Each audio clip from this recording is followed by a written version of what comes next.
Are you a podcaster? Maybe you've got that big idea and you're looking for a network to join. The multi-award-winning Ozcast Network can get your content to eyes and ears all over the world. Join now for the first month free, and you could be featuring this sound at the beginning of your podcast. Ozcast. Simply head to ozcastnetwork.com for details.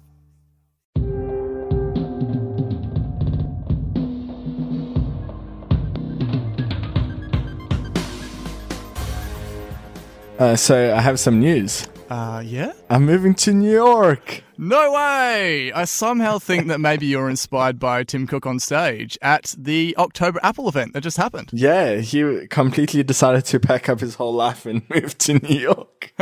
Oh man, that was a classic moment. Like, he was just loving it. He didn't actually open, he said good morning, but he didn't open with good morning. I'm like, oh, he's changing it up, so... Yeah, because the crowd was going wild in the beginning, and I probably will talk about it throughout, but, you know, like, the crowd was going wild in the beginning. It took like a solid minute for him to calm them down, and then he finally got to say good morning. I know, it almost like, you know, it's becoming a chore to say thank you.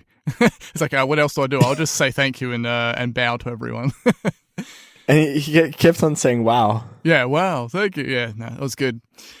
Well, okay, so we're here. We're finally here. An October Apple event happened. And just a little side note, I actually had to, obviously, you know, people realize that we're recording from Australia, right?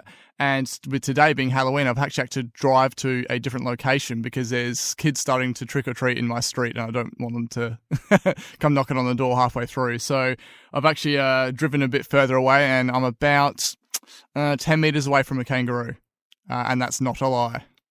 Sweet as. Yes, country life. Okay, so the Opera House in Brooklyn, completely new setting. It looked amazing.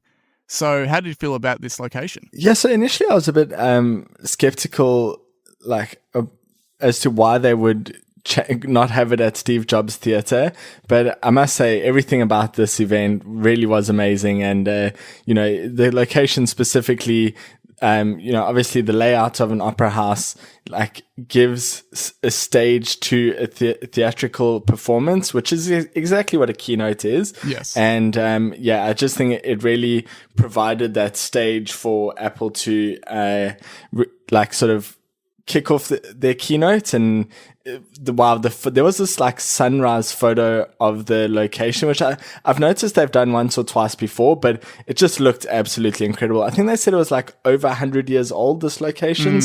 Yeah, it just looked really nice with like really beautiful Apple logos inset in the windows, and just looked great. What did you think? Oh, I thought it was fantastic. The way the type of colors they used as well for the windows gave it that kind of like stained glass look almost. And what I love about this is that this year, with each of the keynotes, they've been completely different style of location, like the layout, the seating, and everything. So we're just getting all aspects, because WWDC was really wide and huge screens. Obviously, we know Steve Jobs Theatre, the one at the school earlier in the year, you know, that it literally was like a college, and this one itself with that style of opera house kind of look. And just the way they even positioned the cameras, they had a lot of kind of low angle shots and stuff, and it gave a different sort of dramatic feel to it. No, it was really good, and that it seemed like they had like a different style. Initially, I thought they were going to have a different style of intro leading in, but they had a wonderful New York video, which I must say I actually thought was going to be their holiday video, because every like year Apple has a holiday themed video that comes out around Thanksgiving, Christmas time, and it had that feel to it, like reminded me of like the Frankenstein one, and the one where the guy like makes a video for his family. Like, it just had a really like heartwarming feel to the New York video, and yeah, that was a really good start to the keynote. They totally missed an opportunity for Apple Loves the Big Apple. They got Apple Loves NY, but that was cool. I thought that was just, it's not often you get that like thing that an intro that's just an ode to the location that it's in. So yeah, they're always changing it up, which is what I love. Yeah. But let's talk about this crowd for a bit. They were really pumped. Like, so energetic. yes. I've never actually seen, because obviously, keynote crowds are known for, clapping at moments that, I think regular consumers wouldn't really clap at. But wow, this crowd was electric. That could be the only way that I could describe them. As I say, Tim Cook walks in there and they were just going wild for ages. And I could actually see their energy, the crowd's energy rubbing off on every single presenter. Tim was like actually shaking right in the beginning there.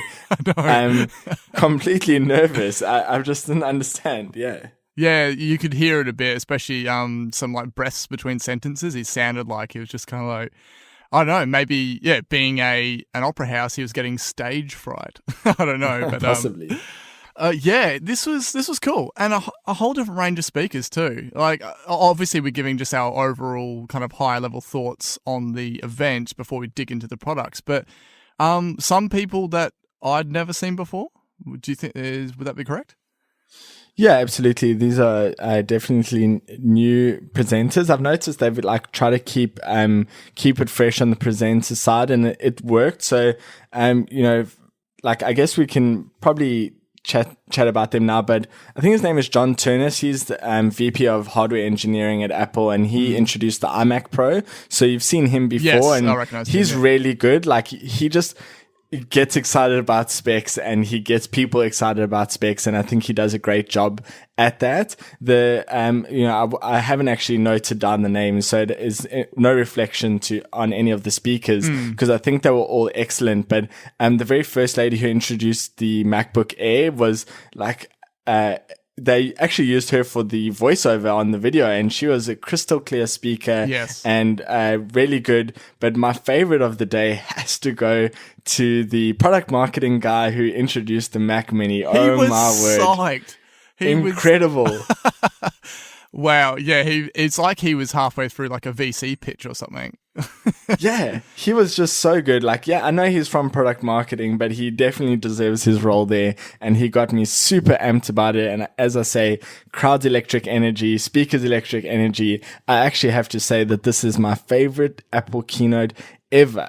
Ever. Oh, yep, big call. ever. Big call. It was very good. I was smiling all the way, even for the stuff that, I wasn't going to buy, or that I wasn't too surprised at, which we'll discuss. I literally found myself just kind of like grinning at the screen, and it was cool. And obviously, before we get into the products, you had almost banged through at the halfway point. Angela did a huge spiel on the Today at Apple stuff, so that was pretty cool. Oh yeah, that was really cool. And while we're reviewing the speakers, Angela is so cool, calm, and collected, and she really gets her message across. There's no ambiguity, there's no nervousness. It's just straight, brilliantly delivered message, and I really appreciate her as a speaker. I think she's incredible. And the last part of it that's not product related is they finish off with the performance, which doesn't happen all the time, but I'd definitely say that would be a key factor to the choice of location. So, of course, they had Lana Del Rey. So how do you think that went? That was so much fun. I love Lana Del Rey. I haven't listened to her music in a little while, and it was just good to get a refresher on her new music. And one of the interesting interactions is, as she finished, Tim said, you did a wonderful job. And she said, I was so nervous. And and Tim was like, no, I'm the one who's nervous. And I just thought I just couldn't imagine in what world, because Lana Del Rey is quite an interesting, she's almost like an enigma, right? She's like this badass biker chick, but obviously got this really soothing lyrics. So I just don't know how to take her. And so it was just really cool to see her on the Apple stage, and obviously also cares about Apple like we do. Exactly. Okay, you ready to talk about these products? Oh, hell yeah. All right. MacBook Air. Tim Cook came straight into the Mac with a bit of a behind the Mac ad, and they showed some, the Mac products on screen. And of course, they included the Mac Mini. So I was like, okay, well, this is a hint at what's coming up. But first is the MacBook Air. Now, before I just run off some very quick specs, what about the fact that they kept the Air naming? Because you and I were so convinced they'd drop it. So what do you think the reasoning is behind this? Yeah, we were convinced, but the reasoning is they've tried to drop it twice. And I think that's the reality of it, right? When they introduced the MacBook 12-inch, for bets, like I think that was the replacement to the MacBook Air. And, it was the new thin, light, ultra portable, great computer with very, very few ports. And that was like a MacBook Air in its essence. But, in reality, consumers just didn't, resonate with it in the same way they did with the Air. And, then Apple tried again with the MacBook Pro with no touch bar base model, 128 gigs. And, again, people just still bought MacBook Airs or were asking for a MacBook Air. So, what Apple tried to get at with these new products was, replacing that MacBook Air and trying to hit the same price points. But in reality, until they actually said, here's the new MacBook Air, it was never going to go away like that customer need. So I see that the brand is obviously very strong, stronger than I think a lot of people realize, myself included, until today. So yeah, that's probably what I think was going on behind the scenes. Yeah, they're definitely far stronger than the iPad Air branding because they were able to easily drop that. And yeah, I just think that it's like iPhone. Will they ever rename the iPhone? I just think that the i prefix is just too strong for them to do that. We have sort of tossed that idea up before, but yeah, so MacBook Air, the fact that he already referenced it twice before he even started talking about the product or showing any images, I was like, okay, yeah, they're sticking with the name. But they've really come out with the best compromise of the old and the new. So basically, it's got a similar form factor. It's got a larger screen that's Retina. It has like the MacBook Pro style bezels. So this has allowed the actual physical size of it to be smaller. Has FaceTime. Then the ports has two Thunderbolt 3 and a headphone jack. Has the Butterfly 3 Gen 3 keyboard, which I always expected, and matching trackpad. Has Touch ID, which I think is cool. And obviously that's currently had been restricted to the MacBook Pros with Touch Bar, and it has the T2 security chip, so you get Hello Siri there. Has the latest gen Intel and config up to 16 gig RAM and 1.5 terabyte SSD. So that was all cool. I thought, yep, that's good. This is ticking some boxes about what I thought it would be. And then they went on this this big story about the fact it's built from 100% recycled aluminium. That was a really nice surprise. What did you think of that? Oh yeah, I could not believe it because I know Apple came out with the lofty goal of having 100% recycled products or not having to essentially mine the earth for more materials. And at first people thought it was crazy, and now they're getting there, right? That's a large majority of the material. It's 60% recycled plastic and 100% recycled aluminium. That's a large proportion of what's going inside there. Yeah, it was cool. I didn't think that, I wasn't expecting something like this, and it's that with each event they do, they're further proving and pointing out the different ways in which they're achieving that long-term goal, which I think is fantastic. The actual specs and all that itself, is that pretty much what you thought it would be? Yeah, I think it's sufficient to for people to say it's a good replacement. And, I think it's good enough for most people. Most important thing is the screen. I find it interesting that Touch ID is in there. I think it's great that it is in there without there being a touch bar.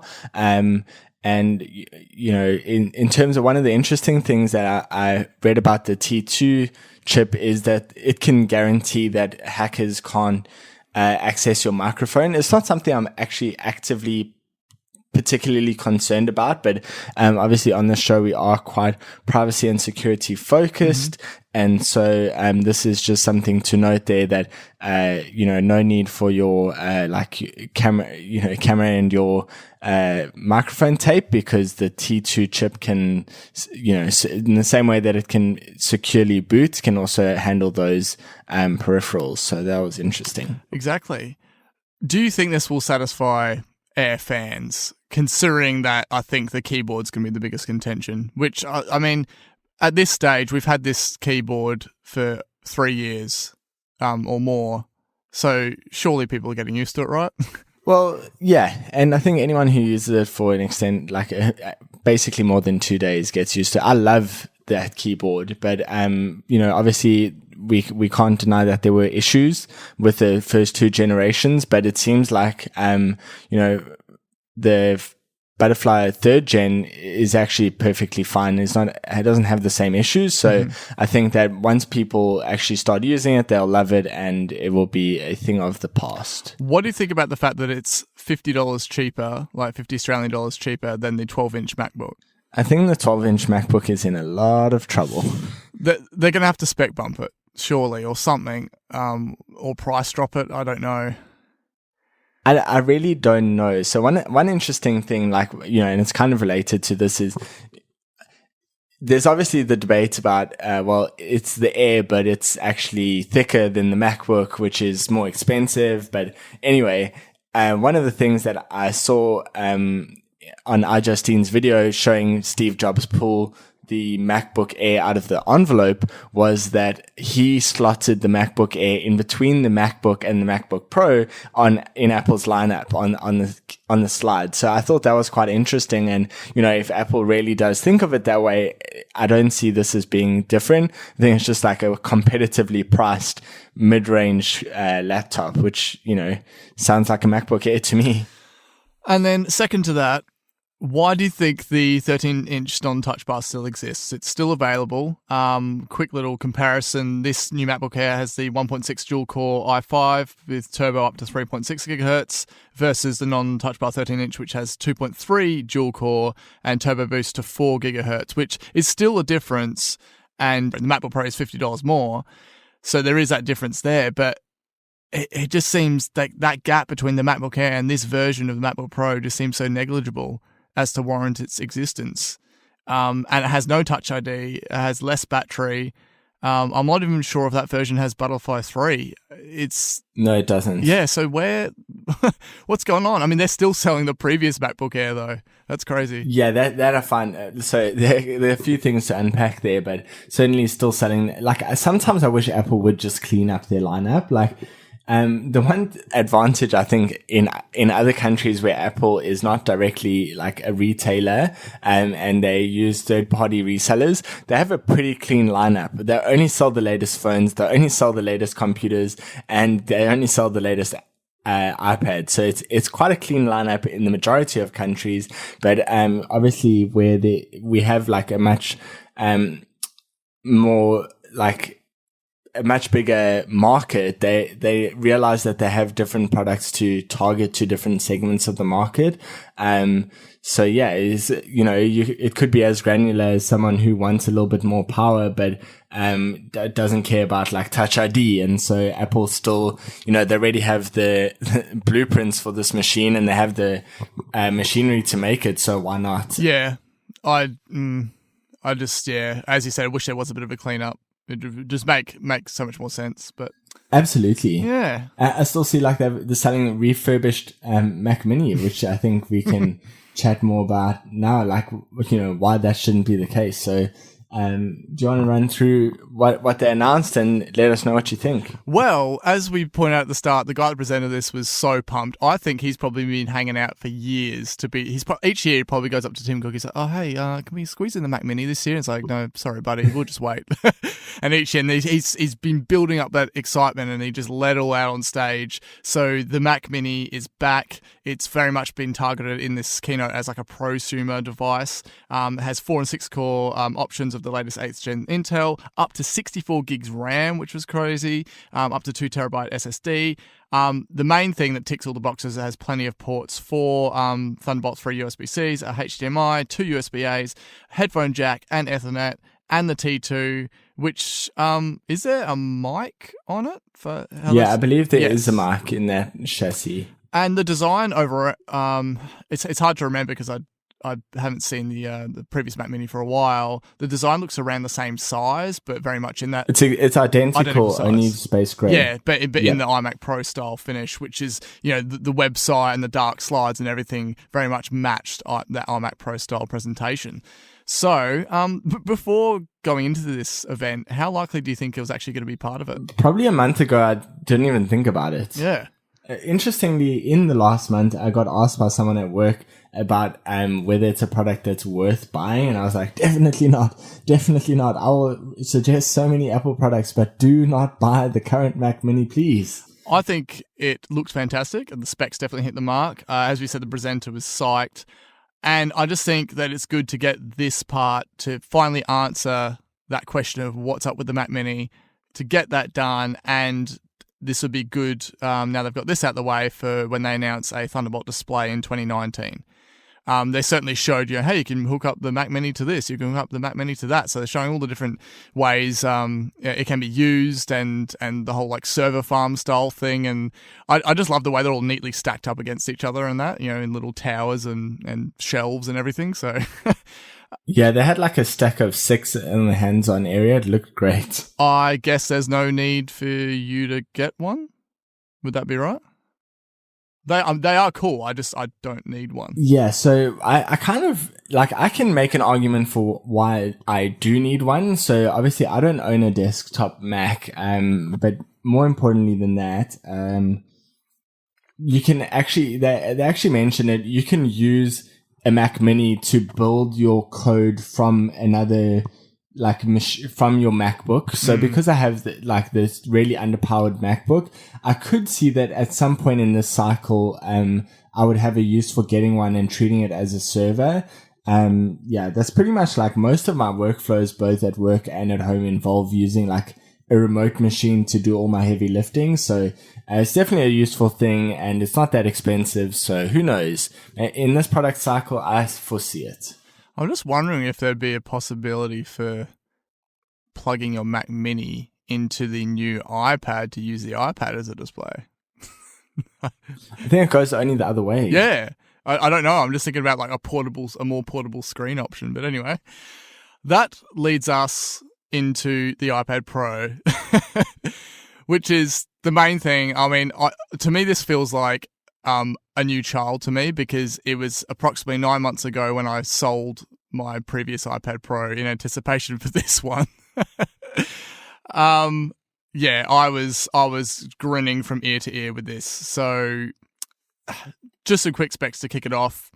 We have the 11-inch screen, which is the same physical size as the 10.5, but a larger screen. We have the 12.9-inch, which is the body has then been reduced. The main part of it is that, yes, the body has been redesigned. It has kind of a 5S/SE style flat edge, which is very interesting. Has a uniform bezel, which we've certainly been expecting for ages, with true depth, no notch, and you can use Face ID in any orientation, which is fantastic. This we called. We have to just mention that like everyone said, oh, it's only going to be, look at the smart connector, it's on the bottom. It's only going to be, Face ID. And we said from the beginning, you can't know what Apple can do with software, right? There's no reason they can't rotate it, and boom, they rotate it in software. They know what direction you're holding it in, and it is fantastic. So, I just wanted to call that, we called that one. Well, people do listen to Apple Size for those little notes of wisdom. So, okay. Yeah, the smart connector has moved, but everything still works as normal. And they've introduced a magnetic connector for a new Apple Pencil. So, before I get into the rest of it, what are your thoughts on this new flat edge design? And do you think that this could influence future phones? I think the iPad and the phone designs are pretty distinct at the moment. Like, there are elements that they're clearly from the same family, but I'm not sure they will be something that we'll necessarily see in the phones in the near future. It's something we've seen in the past, and in the past iPads. I love the flat edge design. Oh, it's fantastic. Yes. In reality, like, as much as we want to, proper Apple app, the iPad hasn't really been redesigned since the iPad Air. Yes. And so it's been a while, and this is something new, refreshing. I love it. I can't wait to get my hands on it.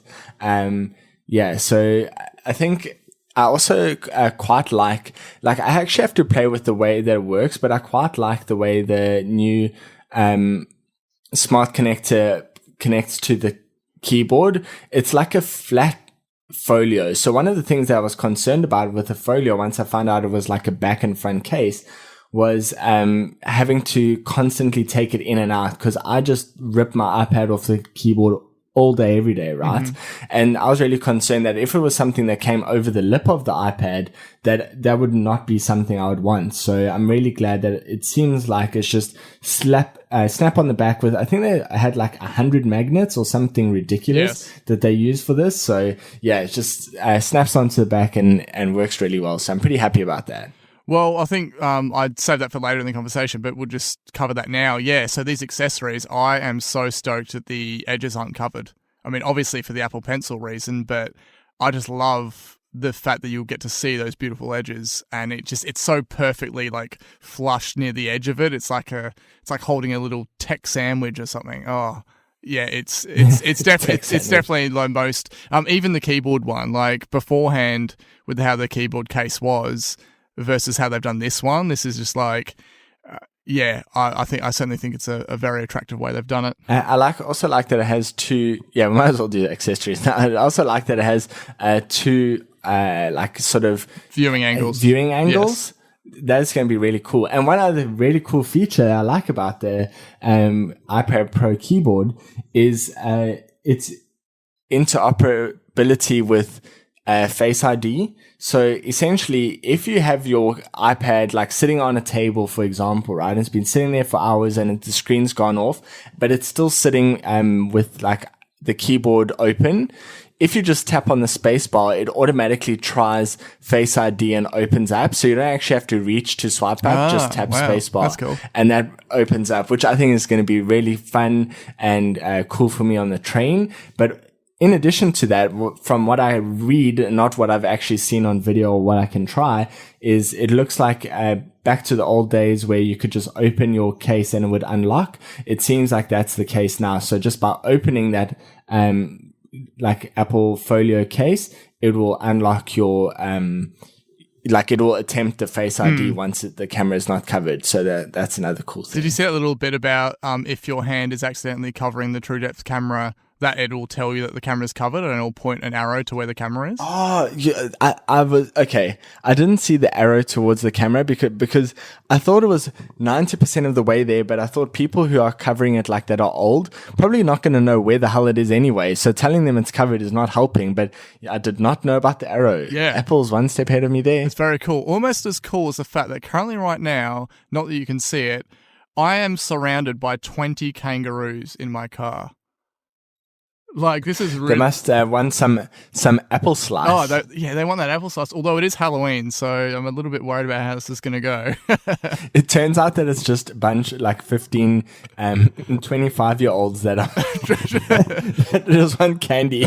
He'll dress up as a kangaroo for the day. Oh, I got no candy here. Sorry, guys. Okay. Those are accessories. Maybe they're looking for a tech sandwich. Oh, yeah. They want that tasty tech sandwich. So, yeah, let's just proceed into the display. It's the same liquid retina as the 10R, has the same corner tech as the 10R, which once I found out about that in like the reviews of it, I was just like, this is really cool. Same ProMotion, wide color and true tone as before. Now the rear camera is actually very similar to the 10R, except for it doesn't have the wide angle, doesn't have portrait mode on the rear, as far as I can tell. Doesn't have optical image stabilization, but the previous one did, which I was a bit surprised at that. Has smart HDR, which is great, but the front-facing camera being True Depth has portrait mode and all that good stuff. And looking side by side, the video recording specs are actually almost identical to 10R. So it's good that they haven't forgotten those iPad photographers out there. Yeah, so I actually did. I generally don't even bother with the tech specs, but on like the Apple's tech spec page. But before the podcast, I did go have a look at this out of curiosity, because there was a good solid while where you could say that the current iPad camera is this and this iPhone camera, right? So it's generally a generation or two behind, but you could say this is the 5S camera in this iPad, right? But there is no identical module that you can say this is the iPhone XR camera. For example, no optical image stabilization. And so, it's just quite interesting. It's just interesting that the way they've actually, created like a custom lens for this, but like some of the things that reasoning behind it is, or I believe that it could be that it's a slightly different camera. One of the things, it doesn't have 6-element lens. It only has a 5-element lens. Yep. And that means that they can have a shallower camera module, so they wouldn't have as big a camera bump. And the same would be true for like the optical image stabilization unit. So it does allow them to like have a slightly smaller thing. Now on the camera, I want to talk about iPad photography for a little bit because MKBHD is not my favorite YouTuber, but I will say he's not that bad. Like he's growing on passionate, me. He's growing on me. Yeah. But I think his research is pretty shocking. I don't think he actually always knows what he's talking about. But considering it is his job, he gets some pretty basic things wrong. And one of the things he said is, I'm not even sure why Apple puts a camera on the tablet. Like maybe we could do without it.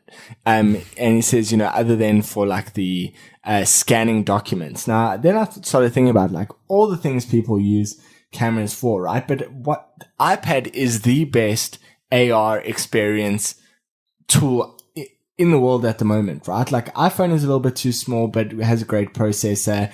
Android has really shitty AR, compared to at least ARKit 2 or 1.5 or whatever we're on now. It's like, what better device for AR is there than Apple? And why would you not want a crystal clear camera for that? Like, firstly, you need a camera, MKBHD, to be able to do VR. And then there's also like coaching. People use it for like golf coaching and tennis coaching. And, there's so many reasons why you would want a camera on an iPad that is great. Yeah. Well, how about that? Remember that basketball AI demo at the iPhone event, Exactly. And then now, with the demo they did with the AR stuff with that Photoshop document, you're not going to want to show that on a small screen. No, as an amateur Photoshopper, I would never use layers to that, because it seemed like that depth was like pretty solidly based on the layers. Yes. And I just don't think I would do that, to the level that would be required to get something so cool. But yes, exactly. How would you do that without a camera? So that boggled my mind, because he also seemed to think that the camera bump only came by on this iPad, which is very false. But anyway. Yeah, I was a little bit of a surprise about the optical image stabilization, but yeah, not a huge deal in the sense that I would use the iPad camera in some cases for photography and filming, but primarily with the AR stuff is where I see the most use. And I've actually been talking about this to my boss at work, as I've just been discussing with you, Nick, behind the scenes about the need to build an AR app for my workplace. And I was just like, this would be great to show, imagine a 12.9 inch iPad Pro and then showing them our products through an AR experience. An iPad Pro needs a camera. Does it need 1 terabyte of storage? Well, once Photoshop launches, possibly.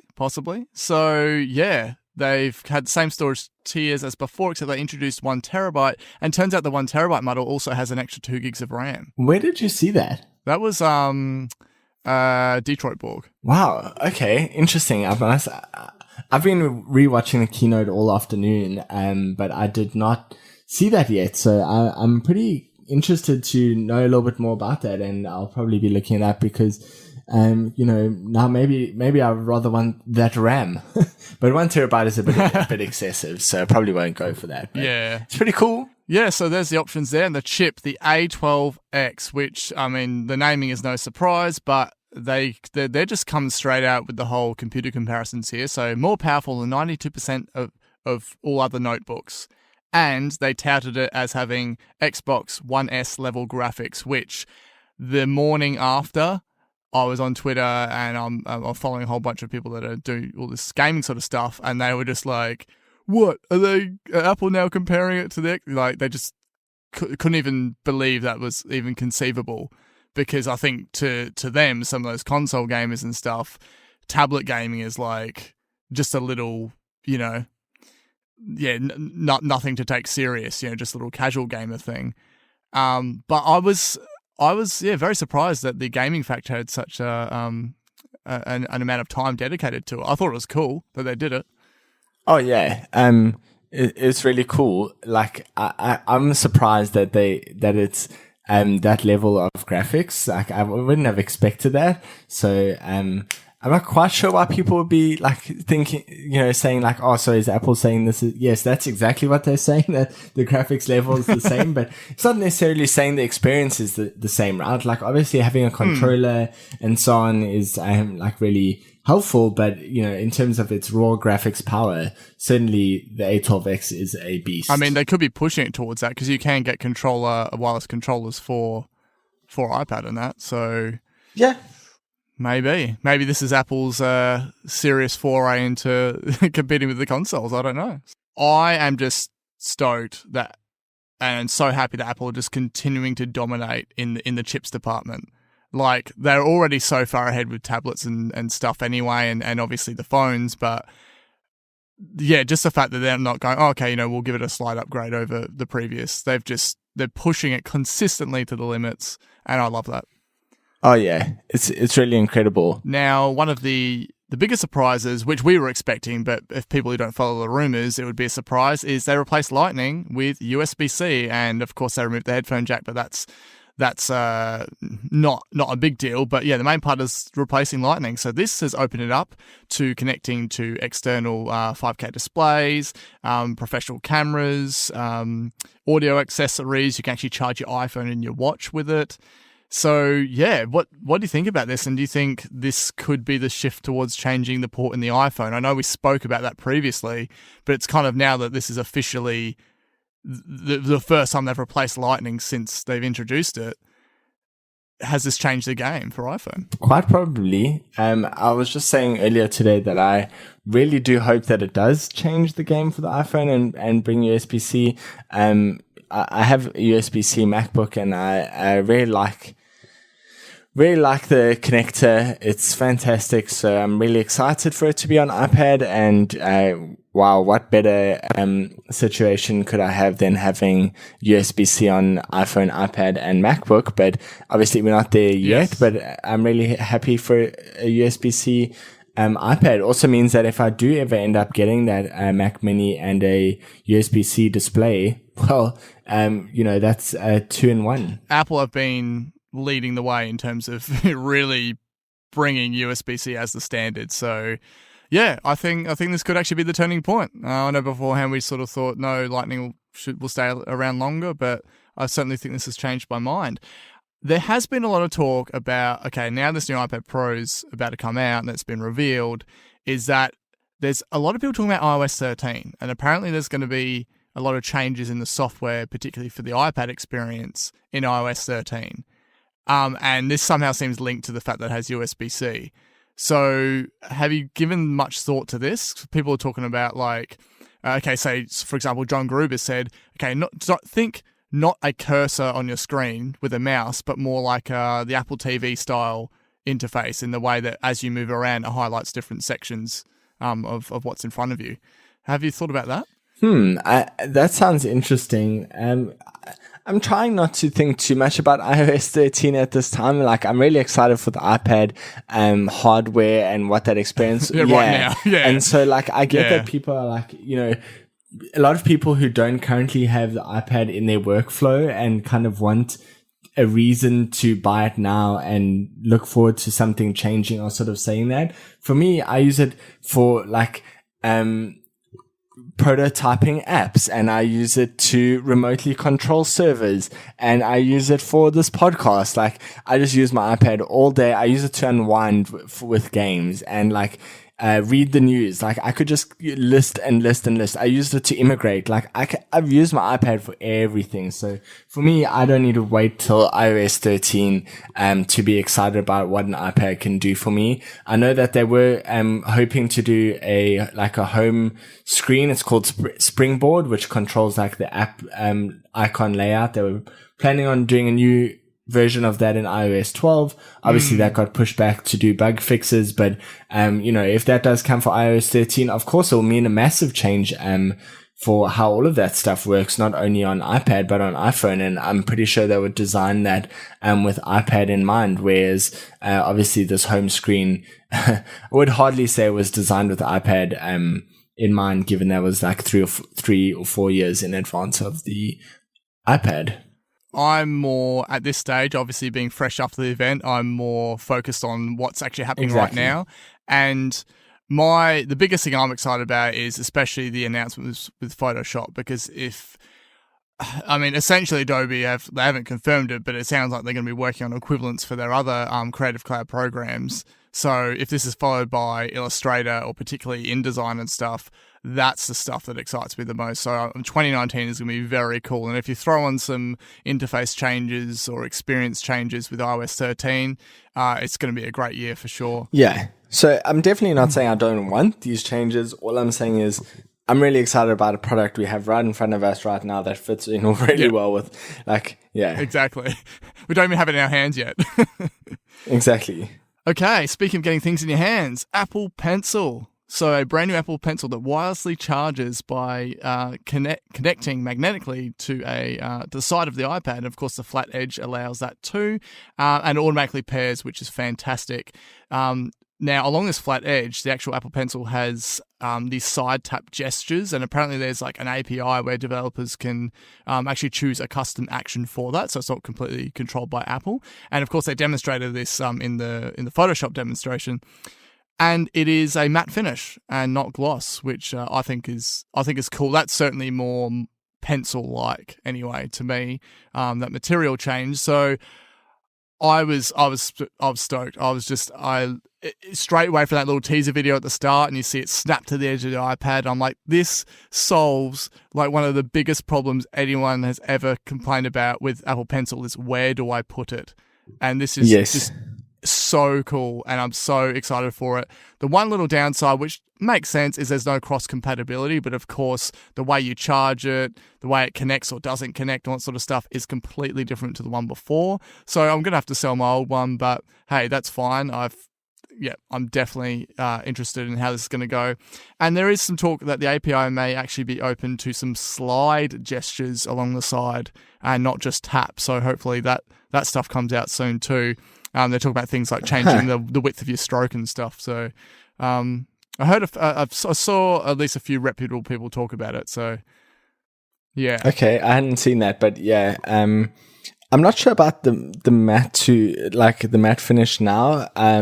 Obviously I liked that the AirPods and the Apple Pencil matched in their glossiness, but I will say that two things on its magnetic and wireless charging capabilities. Number one, I lost an Apple Pencil. I'm happy to have an Apple Pencil that sticks to my iPad, even though I'm not entirely convinced it looks that great. Now, secondly, okay, there will be people who will say Microsoft's had this for years, and that is true, right? Two things on that. Every time there's a new Surface announced, I go to the Microsoft store if I was in Sydney or wherever I was, and I would use this thing, right? And every time I pick up the Microsoft Surface Pen, I flippin' hated it. It was the worst experience ever. Like, I can't draw, right? But I really can't draw with the Microsoft, stylus. So yes, I think that its experience is rubbish. And it has like I think it has like these connector, like it basically looks like the smart connector. And so you have to align those pins, whereas this is just seamless. So, I'm so glad we copied, and good on Microsoft for having it first, but it solves a few issues for me. And people have tested this at the hands-on area in the event. Apparently people were shaking the iPad around and stuff, and it did not come apart. So those magnets. But were they on a ferry? They weren't on a ferry. No. That, very rough seas out there in Sydney Harbour. It can shake it loose. So yes. Yet to be seen. You can give it the boat test. So yes. Melbourne boat test won't be that great. But yes. I'm pumped about this. As I said, while the material change from gloss to matte, I think makes more sense in the way that it feels more like a pencil. I certainly didn't have any problem with the look of the current Apple Pencil, which, as you said, matches AirPods and stuff. So either or, I'm cool with. Something else that they've actually opened up the Apple Pencil to is you can get it engraved as well in the ordering process. So, hey, if you want to personalize it, that's something you can do. And we'll just, I guess we've already covered this a bit, but they did some demonstrations on stage. And I hope with these ones that you actually were intrigued enough to pay attention to it rather than going on Twitter and stuff. I know that previously you said with Apple events that when the demos are on, you usually kind of tune out a bit. So how did it go for you this time? Yeah, they were right. I had just started saying I'm pretty happy there are no demos, and then the demos started. But they were fine, cool game. My takeaway from the NBA game was that they render the shirt or the vest down really to the pinholes. Wow, that is impressive. And as I mentioned with Photoshop, it is really incredible. But, my amateur Photoshop discipline would never allow for some, great results with Project Air like that. Yes, really incredible stuff that creatives can do. And I'm really excited that full Photoshop is coming to the iPad, for everyone that can use it. That's not me, but it is it's one of those things, right? 8 years ago, two main things, can it run Excel and, can it run Photoshop? That is the true mark of a laptop, right? And now, it can. So, yes, it can't do some of the more Excel specific tasks, coding tasks, but in actuality, that's not really Apple's fault. There's a whole bunch going on there. But anyway, iPad is fully fledged. There is an argument that the lag has been on Adobe's side of it, and that they very well could have launched this with the previous iPad Pro. I also remember back to the 10.5-inch iPad Pro event, they showed the power of that iPad Pro at the time with Infinity Photo and the rendering and all that sort of stuff with the effects. And so this is much the same, but with an even bigger name such as Photoshop. And they just went all out. It's just like a 3 gigabyte file, around 140 layers. The size of this document is 9 by 9 foot at scale. And then the coolest part is Photoshop's custom pencil action, which is the zoom control. And that is like a godsend.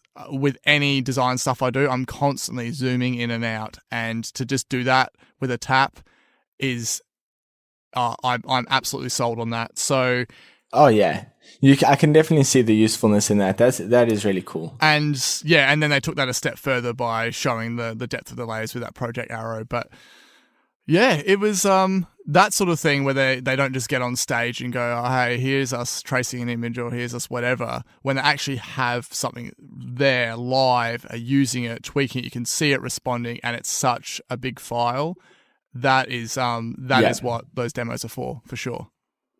Another thing with that, it was that they actually did use the 10.5-inch and original Apple Pencil to showcase Photoshop on the iPad at the Adobe Max, keynote. So I guess so it will run on that, but certainly the custom Apple Pencil stuff will be really cool, and you just get more power, more layers, everything on this iPad, and it's just incredible. The coolest part about this is obviously Photoshop being far more resource intensive, is that a program I use a lot as well, being Adobe Illustrator, being a vector program, for the most part is far less resource intensive. That is really promising, because if it can run Photoshop that well, then Illustrator is just going to fly. It's not even going to be pushing it to its limits, and that just gives me even more confidence with what they should be able to come out with. Wrapping this up, what did we order, or what are we ordering, and why? So I haven't ordered anything yet, but I definitely am ordering the 256 Space Gray. And before I forget, the silver iPad also now has the black front, same as iPhone's all black front. So anyway, that is just a side note, but I'll be ordering the 256 Space Gray with cellular 11-inch iPad. 11? And I could either be... Yes. So you changed your mind since this morning, or didn't you say 12.9? Yeah, I might have, but I'm pretty sure that I'm going with 11. Yes, okay. Yeah. All right, for myself, it was getting towards the end of the event, and I assumed you were watching it, so I was like, hey, when does this store go up? And usually 20 minutes after the event, and then about 2 minutes later, I decided Lana Del Rey performance started. I decided to check the store, and it was up. So I actually missed half of her performance because I was frantically trying to order it.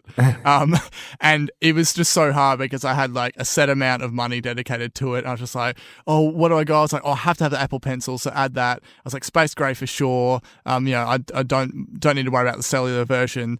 And then I was just like, do I go 64? jump up to 256, and I'm like, if there was a 128, I could have squeezed both in, but I end up dropping down to the 64 because that's kind of currently how I use my iPad anyway. Like I use it for some large files and stuff, but I tend to not to actually store it on there. It's like once I'm done with it, it's either synced with Creative Cloud or then passed over to the Mac or whatever. So I don't actually have much of a need for something as high as 256. So I went with 64, the 11-inch, and the folio case, not the keyboard case.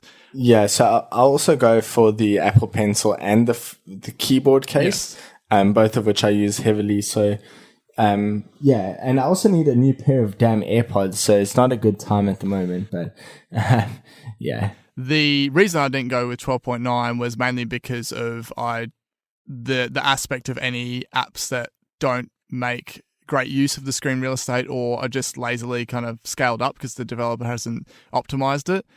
That's why I more went with the 11-inch, and the fact that I'm currently using this 9.7-inch iPad, the one that came out in March, and that jump up to 11-inch is just going to be a really welcome size increase. But in terms of how they've handled the 12.9 by making the body smaller, that is very attractive.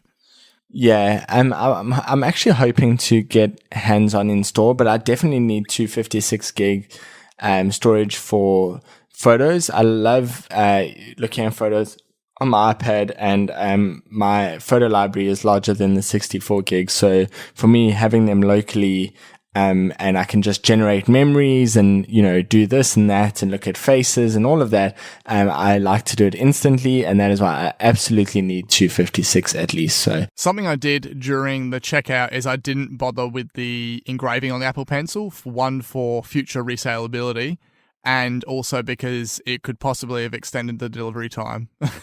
I'm already sitting on November 9th. So yeah. Engraving is fine, but I don't know. It's not like, I don't think it really makes a difference at the end of the day. Some people reckon put your mobile number on it, in case it's lost. Don't know if I want to just be putting my mobile number anyway, but yeah. You get some like local scuba divers like, hey, I found this at the bottom of the harbour. Yeah. All right. I wasn't swimming home. I was in the ferry, which you could have found it in the ferry.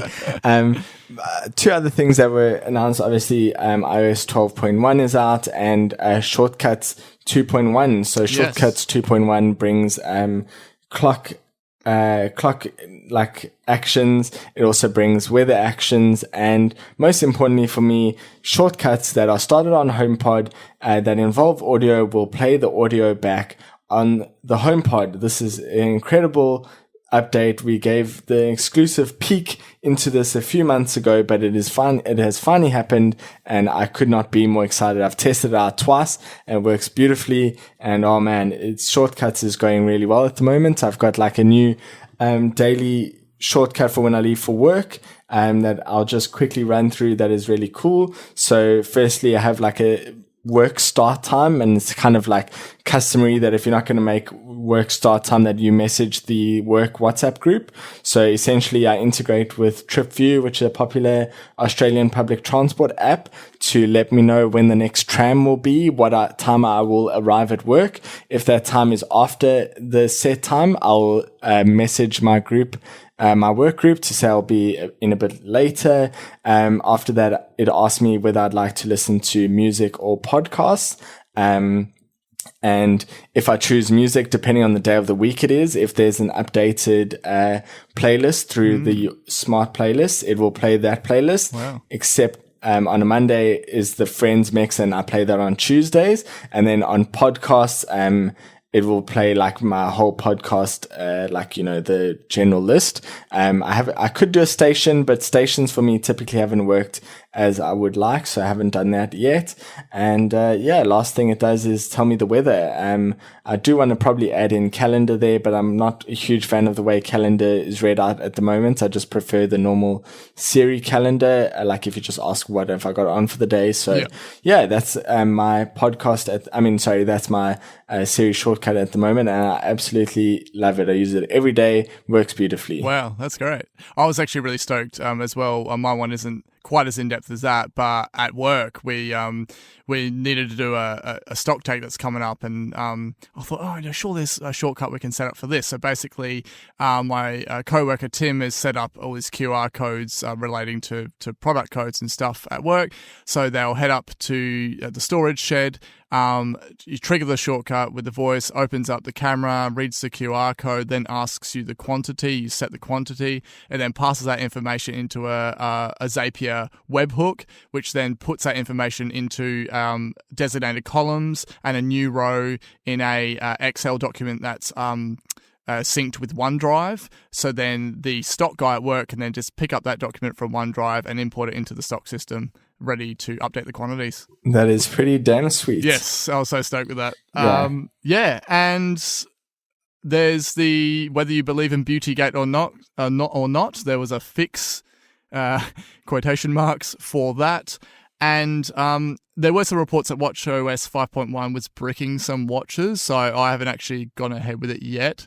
I was just waiting to wait and see situation. But did you update yours? Yep, all good. I had a supposed bricking issue with 5.0, but I just rebooted and it was all right. But yeah, I'm pretty okay with all of that. So luckily I got in while I could still update it. And like speaking of your webhook thing, which sounds really pretty cool, I was showing a few people at work the ability to use Siri shortcuts to run machine learning models and tweak parameters and get the results read back to you. And everyone was super impressed. And yeah, I was impressed. Like it was like a few lines of like shortcut and a few lines of code, and it had something really powerful and voice triggered stuff, which is pretty cool. So I must say shortcut is both like amateur and pro at the same time. But it does take a little bit of time to just, invest in there, but it's so worth it. And what's great is because there's the gallery there. If you aren't familiar with coding or how the logic works and stuff, there's a whole host of handy shortcuts there anyway to add to yourself. And then apps can, offer their own too. So it's suitable for everyone. And I'm just so glad that shortcuts has taken off the way that has so far. There's groups dedicated to it, all sharing and everything. It's fantastic that it's had the pickup since its announcement. And the very last thing to cap it off, AirPower is not there. When is it coming?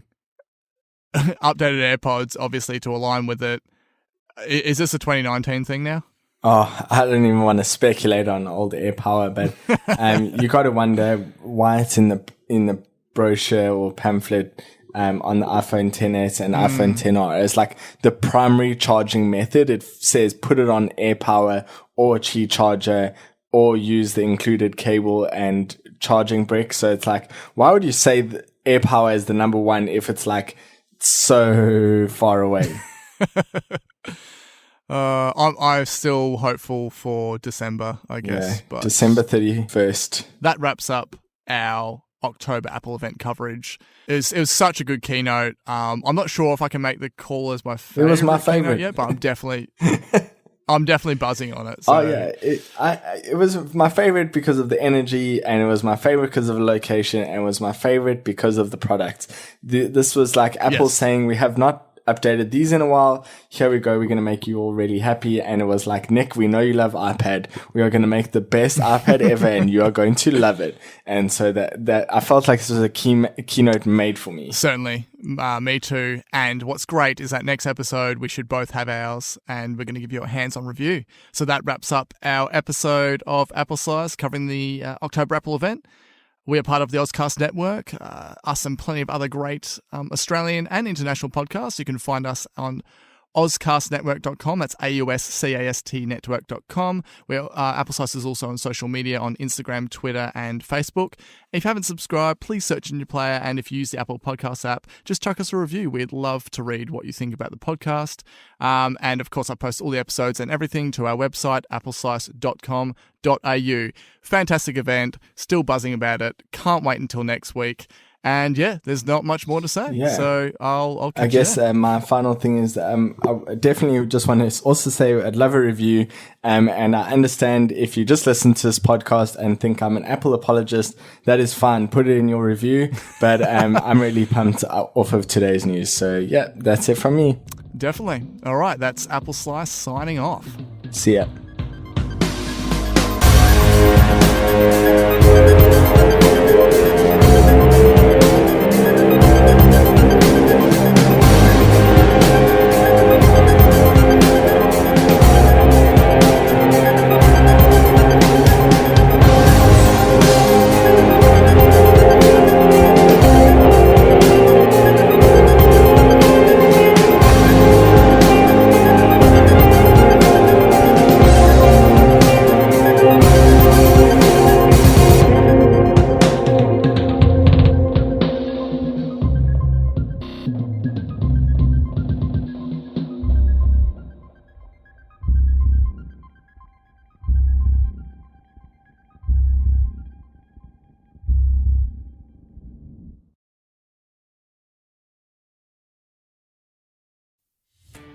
Are you a podcaster? Maybe you've got that big idea and you're looking for a network to join. The multi-award-winning Ozcast network can get your content to eyes and ears all over the world. Join now for the first month free, and you could be featuring this sound at the beginning of your podcast. Ozcast. Simply head to ozcastnetwork.com for details.